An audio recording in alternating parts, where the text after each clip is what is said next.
Hello, my name is Hakon and welcome back to my channel where today I will talk a little bit about typewriters again. I have decided, as you know, to make more videos about typewriters because there is so much to say about them. Typewriters are marvels of engineering, they are things of beauty, they are functional, they are durable, they are nostalgic, they are lots of things. They have a certain aesthetic and style that people like, and they connect you with what you're writing compared to using a computer in a completely different way. And it's almost to the modern mind, seeing your word appear in print on piece of paper as you're typing is almost a magical experience. It's a little bit like, if you're not used to it, to see a Polaroid photograph develop in your hand from a blank piece of paper into becoming a photo. And this is something that we've sort of lost our connection to a little bit in the modern era where everything is digital. But when you encounter these things in your life, they do seem rather magical and it are fascinating and people like them. So typewriters, great things, and lots of things to say about them. So let's get started. I've got on my desk now a typewriter that is a little bit off center, but that is probably okay because I'm going to squeeze in my face there in the corner somewhere. And as you can guess, I suppose from the size, this is another ultra portable typewriter. So last time I talked about the Hermes Baby and the Empire Aristocrat, both the same typewriters really. And they were quite small and compact and durable typewriters. This is another compact typewriter that is mostly known for being small. So, and some of you will already know what I'm talking about. Well, partly because you also saw the title and the thumbnail. But yeah, if you just ignored all of that and you just happened to watch this video without seeing the thumbnail or the title, you might guess what it is. So I'm going to open this now. Nice little case, actually, quite solid. Let's see, let's get this one out. And this may look familiar to some of you, but some of you might think it looks very familiar and still a little bit strange at the same time. This is a Brillant Neckermann Junior. Some of you, most of you perhaps, would know this typewriter better as a Groma, a Kolibri. This is exactly the same as the Colibri. It's just branded two different ways for different markets, presumably. I'm not sure how the Brillant Neckermann, I think that was a branding that was done specifically for some kind of department store or something like that. I'm not entirely sure. But it's exactly the same typewriter. The only difference is the metal tags, actually. Right. Now, what is there to say about the Groma Colibri? I'll just call it the Colibri most of the time now because that is what it is. Colibri, by the way, means hummingbird. That's a German word for hummingbird. So it's nice, light, flighty, I suppose, but also a little bit fragile, it feels.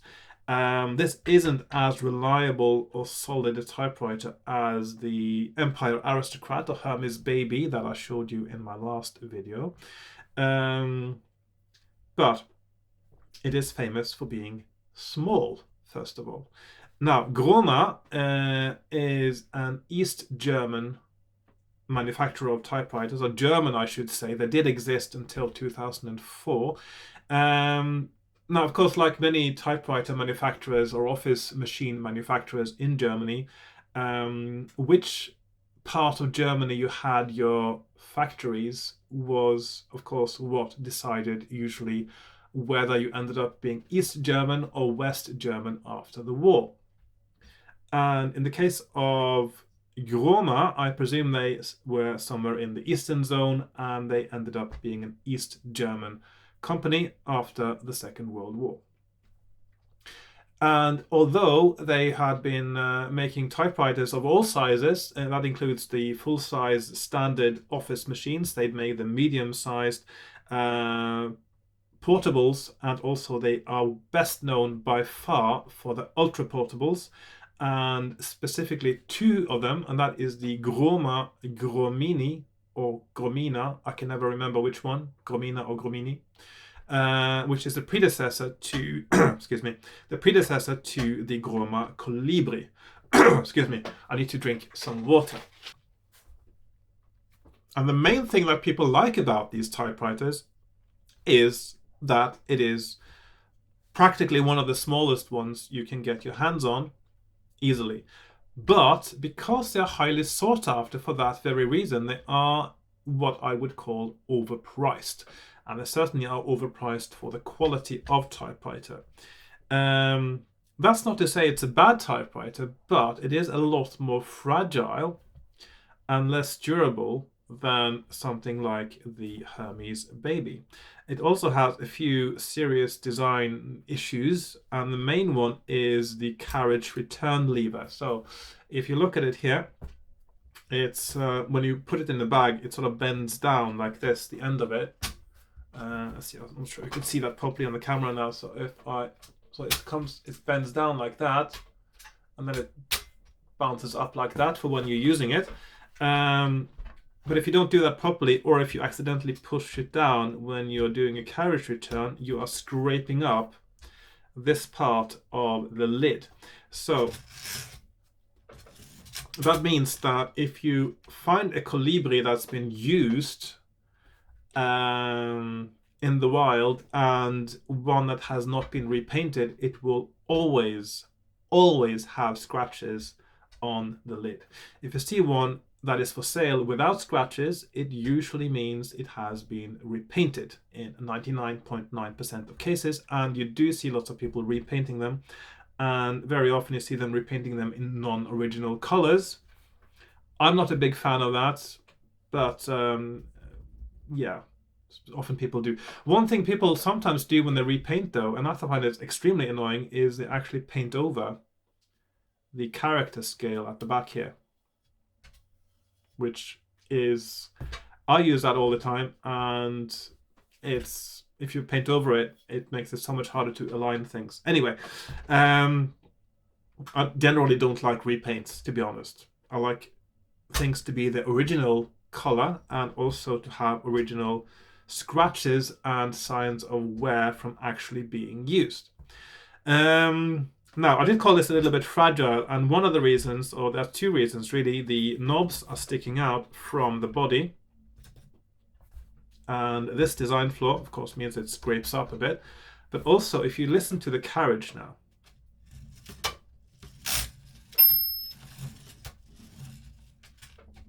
it sort of sounds like it's a little bit not that solid for some reason. And it feels a little bit like it's not too solid. And indeed, when I got this and I started typing on it after it went through the mail and it's been knocked about a little bit, even in well-packaged box, the characters were actually off kilter. The carriage was off kilter, and it jumped spaces. It wrote two characters in one space without moving, and it was just like something had sort of just got out of kilter, and it just went back by itself after a little while. But it does make it feel a little bit unreliable. So this would not be my desert island typewriter at all. It is just not reliable enough for me to feel confident that it will last long enough for me. Okay, so other things, we have a paper guide back here that pops up like so. We have nice smooth margin controls here, pushing down controls, which is very nice, and nice finger shape as well. It's got two line spacings, only listed as 1 and 2. 2 is not double, excuse me, 2 is not double line spacing, it is actually 1.5. So it's got single line spacing or 1.5. If you want to do double line spacing, you actually have to do it manually by adding an extra click, I suppose. Of course, you can just do carriage changing manually and do the line spacing manually as well, if you want. Nice bell sound. Oops.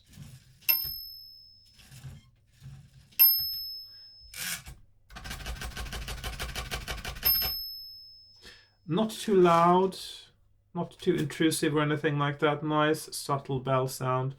I quite like that one. Another thing with all the Colibris I've seen, and that is 99% of them again, is they all have German keyboards. I'm not sure if this was ever really marketed much outside of Germany. It certainly seems like all the ones that are available have German keyboards. Now, you may notice, if you know German keyboards, that this is not standard German keyboard because that would be a quartz. The Z would be where the Y is, or the Y and the Z would have swapped places. And indeed, this is actually a typewriter that has been modified by someone recently before I bought it to swap the Y and the Z. So this now is the standard UK English language layout of keys, which is fine as long as I'm writing English. Once I start writing German, I get a bit confused because the thing is, when you write German, you don't use the Y at all and you use the Z quite a bit more. And actually, it feels more natural to have the Z here when you type German than it does to have it down here. It's easier, actually, which is why it's like that in the first place. Because it's German, though, it does have the Y, the Ö, and the E characters, the umlaut characters from German. It also has the SZ character, which I'll get back to when I just show some typing examples afterwards. Also, which is great if you are typing English, and of course, English, when you type English correctly, or correctly, I should say, because accents in English are, well, they do say they're optional, but the thing is, it looks a bit weird if you write the word fiance without an accent over the E, for instance. So there are lots of words in English that use accents, both the dots, the diacritics, they use the grave and the acute and the circumflex accent. You don't use the heart check in English unless you use it for foreign words. The heart check is the one that goes down, up, like in Czech, for instance. And of course, the C in Czech with the heart check over it is pronounced ch. So that's why I think that's why it's called heart check. Really, it's like sort of a mnemonic for the ch letter almost. Okay, so I'll just do some typing now just to demonstrate. This is, as you can see from the scale here, going to 80, this is 12, no, sorry. This is going to be pica, 10 characters per inch. Let's see, this is slightly thick paper, so I need to, there we are. Now, the platen is quite a low diameter, a small diameter. There we are. Actually, it struggles a little bit. This is 120 gram paper, and it actually is struggling a little bit with it. Not the best. There may be some wear on the, I'm not sure about the rubber rollers that actually push the paper up how they are. But anyway, let's try now. So this is the Groma Kolibri, or also known as the Brillant Neckermann Junior. Nice, clear type. It's easy. The typing force is quite comfortable, but there's something about the keys that I don't like. This is a personal preference, of course. Now, you see the keys are quite thin. They're not very deep. And also the lower edge of the keys is a little bit sharp. So when I push down a key, and if my finger scrapes against the neighboring key, which is easy to happen because the keys are quite close together, and if you have thicker fingers than me, which is most people, that would happen a lot, and it can actually get a bit uncomfortable. So the first time I tried this typewriter, I was typing and I got sort of like a scraping marks, sort of red marks on some of my fingers from scraping against the keys, and it gets a bit uncomfortable after a while. But it could be a matter of habit too, because if I got used to typing on this, I would avoid scraping my fingers against the neighboring keys more. I would learn, I suppose. Let's have a look at the special characters. Oh, first of all, this one has it has a numeral 1, which is not that common necessarily for a typewriter from this era and for an ultra compact. So it has 1, 2, 3, 4, 5, 6, 7, 8, 9, and of course the 0 has to be the uppercase O. Now, lots of typewriters, they are meant to use the lowercase l as the number 1, but notice the difference now. So the lowercase l in the normal standard typewriter typeface requires a different style of numerals. So if you add a specific key for number 1, you can actually change the numerals into something a little bit more pleasing, like what is done here. Now, this is one of those styles that you have the 1, 2, the 8 and the 0 are all above the baseline, and the 3, 4, 5, 6, 7 and 9 go below the baseline. This is something that looks very nice if you are writing numbers in text. If you're using numbers just as numbers for bookkeeping and things like that, you actually would preferably have all the numbers on the baseline, because that looks better if you want to read numbers fast. But for text, it is actually more pleasing to the eye, and it looks more balanced if you do it like that. So other interesting things here, it has a nice at character, pretty standard but still very nice. German keyboards have a paragraph character, like so, like a legal paragraph character.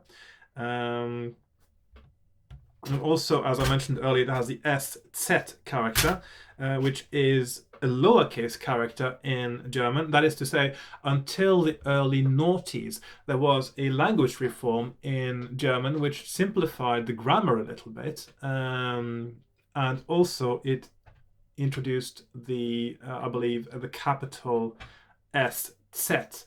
It's called SZ because it is the letter S followed by a Z. You can sort of see the family resemblance there. But of course, in modern German, the words that are written with an SZ are written as double S. So, for instance, if you write a word like süß, for instance, you can write it like that, or you can write it like that. Both are correct. If you want to write it in capitals, or certainly if you wanted to write it in capitals in the old days, you would write like that. You couldn't use the SZ in capitals. But now, in the new German, you can, but, oops, sorry, that is the wrong character. But the character looks a little bit different in capitals, so that would still be wrong. You can't write that and get away with it, I suppose. So, and German, as written in Switzerland, did away with the SZ altogether. So in Swiss German, you only use double S's instead of SZs.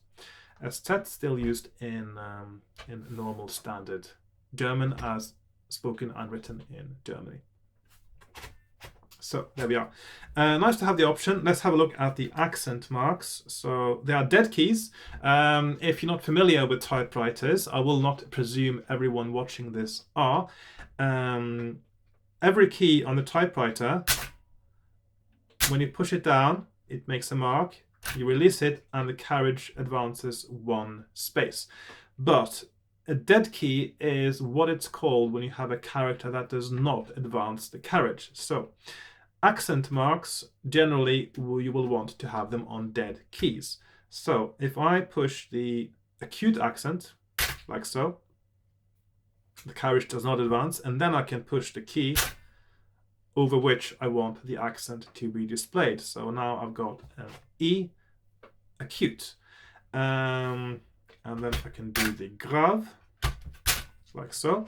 And that is a little bit weirdly aligned, actually.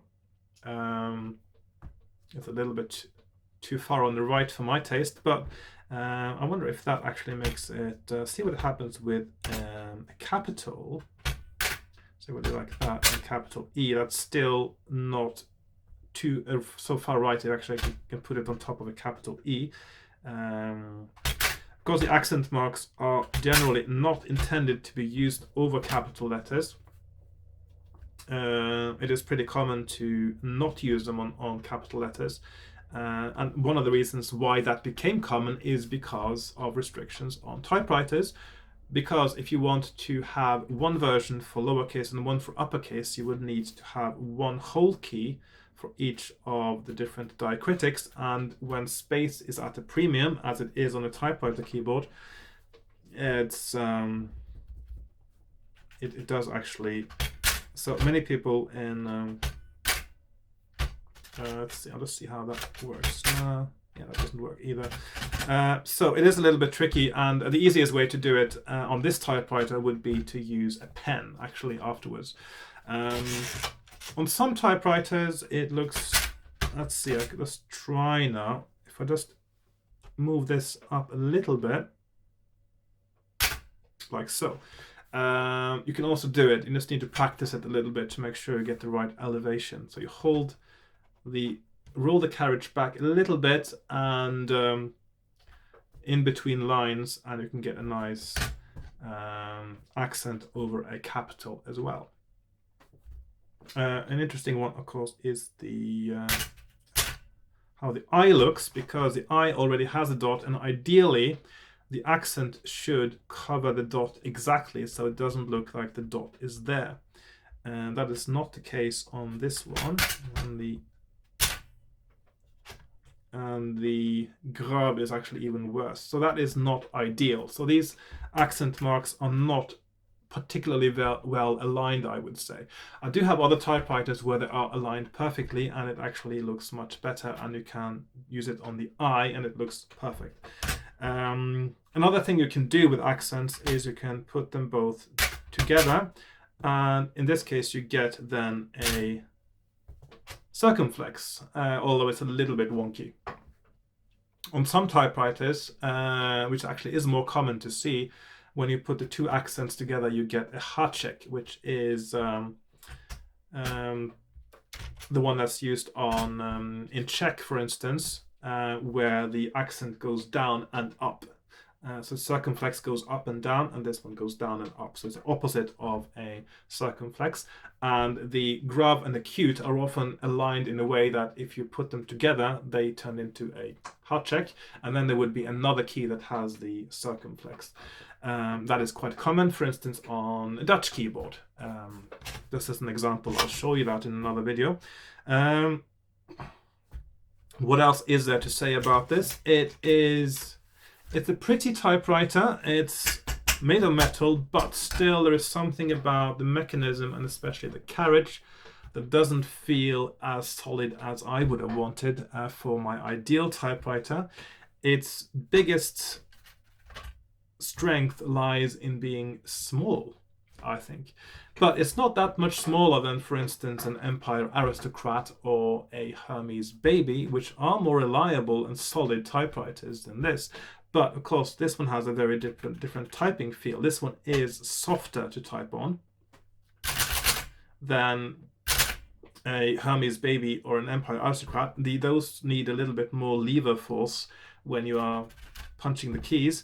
But then again, they do have more comfortable keys, thicker keys, and no sharp edges on them that will scrape up your fingers. But it's a nice little thing to have in one's typewriter collection, I think. It's not a bad typewriter. It does not do half spacing. I'm just checking that now. Half spacing is when many typewriters, and this is not an advertised feature even of typewriters, is that when you press the spacebar down, the carriage actually advances half a space, and when you release it, it advances the other half. This one does not do that. It advances a tiny bit, and then it goes the whole step. So it's a single step escapement, I think they would call it, for the spacebar, where not a two-step escapement as it would be on some other ones. I do like having a half space available to me when I have typewriters, but not on this one. So that is it for today. Nice little typewriter this. Groma Kolibri, or in this case, a Brillant Neckermann Junior. East German typewriter. This would be from the 50s, I think. Possibly early 60s. I'm not sure about the date now. I can't remember. I have checked it at some point, but I would have to look that up. And yeah, it's an interesting typewriter. It's lots of people really like them, and I can sort of see why. I mean, it has a certain charm and nice, compact, easy to stow away. It doesn't take up much space, and people like that too. Easy to bring along on your journeys as well. But a few things that could have been better, I think. Anyway, so if you enjoyed watching this, please like, share, comment, subscribe, join me on Patreon, all those things if you want to see more videos from me about whatever I do on my channel. And I'll see you next time when I'll make a video about another typewriter or about something else. Who knows? Goodbye for now.